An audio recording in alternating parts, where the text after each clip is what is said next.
Maybe they talk badly about you. Maybe they develop other people, but not you. Maybe you feel like you're the punchline in meetings you are not invited to. Or maybe, like one of my clients, it's not even subtle. Hey everyone, I'm Marlo Lyons and this is Cracking the Code, a quick hit series inside Work Unscripted where we zoom in on the patterns, behaviors, and hidden dynamics shaping your work and your life. Today's episode is one of those uncomfortable but incredibly common situations. You learn and see firsthand your boss talks behind your back, doesn't support you, or worse, hates you. So I had this client whose boss would literally text other people in the room about him during meetings, and he could see it. You know that moment when someone looks down at their phone, smirks, and suddenly everyone looks at you a little differently? Yeah. And once, and this is the most painful part, the boss accidentally sent one of those messages in a group Slack channel. The one that said, "Why can't he just shut up?" Oops. Except it's not really an oops when you're the one on the receiving end. So what do you do when you know your boss may not like you, doesn't advocate for you, and hasn't given you any constructive feedback? Let's talk about it.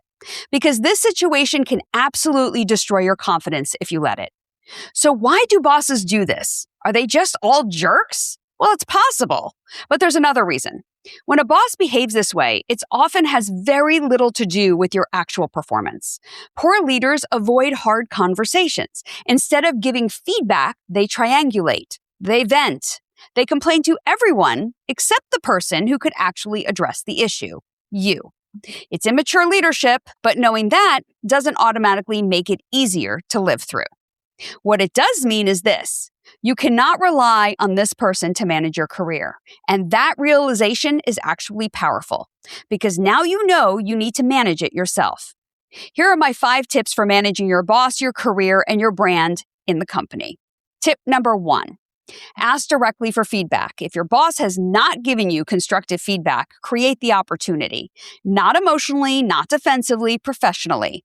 Try something like this. I want to make sure I'm delivering exactly what you need. If there are areas where I should be operating differently, I'd really appreciate that feedback so I can adjust.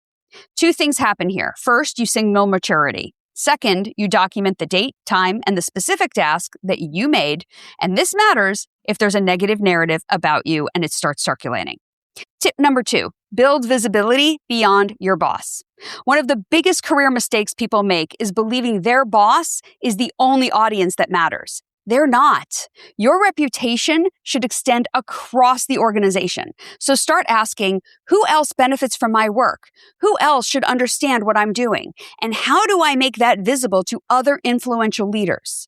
That might mean sharing updates with stakeholders, presenting results in cross-functional meetings, building relationships with leaders outside your team. If your boss isn't advocating for you, expand the circle of people who see your value. Tip number 3, document your wins. This isn't about paranoia. It's about clarity. Keep track of projects you delivered, metrics you improved, problems you solved, feedback from colleagues or clients, because when leadership narratives start forming, facts are your best defense, especially if those facts have dates, times, and exact events attached to them. And the act of documenting your impact reminds you of something you may be forgetting. You're actually doing really good work. Tip number 4, protect your sanity. Let's talk about the emotional side, because one of the most painful parts of this situation is the feeling that everyone else is in on the joke and you're the joke. That feeling is corrosive. Your brain starts filling in the blanks. Are they all talking about me? Did I do something wrong? Am I the only one who doesn't know? And if you are neurodivergent, that rejection sensitivity dysphoria can take you down a deep rabbit hole of swirling about the situation. So here's an important reality check. Most of the time, people are far less focused on you than your mind is telling you. Workplace anxiety loves incomplete information, and your mind loves to emotionally reason the why when the why isn't filled in. So instead of spiraling, focus on what you can control. The quality of your work, the professionalism of your communication, the relationships you build, your own sense of self-worth, and your character. Your boss does not get to define that. You do every single day. Tip number 5, Decide whether this is a fixable situation. Some bosses are simply poor communicators. Once you open the dialogue, things may improve. But sometimes you realize something harder. This person has already decided who they believe you are. And if that's the case, you need to ask yourself a strategic question. Is this the right environment for me to succeed? Because staying in a place where someone is quietly undermining you is exhausting. Careers are marathons. You cannot run a marathon while someone is tying your shoelaces together. The bottom line here is that your boss doesn't have your back. Ask for feedback, increase your visibility, document your work, protect your mental health, and make decisions about what is best for you in the long run. And remember, just because someone in authority doesn't see your value doesn't mean it isn't there.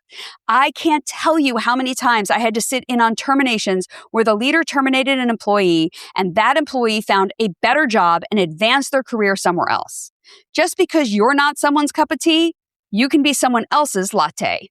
Sometimes it just means you're on the wrong stage with the wrong audience. I see this situation all the time in my coaching practice, and navigating difficult workplace dynamics is a skill, one you can absolutely learn without compromising your self-worth and authenticity. Thanks for joining me for this mini moment of insight where we crack the code on what to do when your boss doesn't have your back. If you found this helpful, share it with someone who might need to hear it because work is complicated. But figuring out together, well, that's exactly what we do here on Work Unscripted. The journey is yours. Work Unscripted is produced and edited in partnership with the team at Palm Tree Podco and 21 Digby. The content for this week's episode was created by me, Marlo Lyons.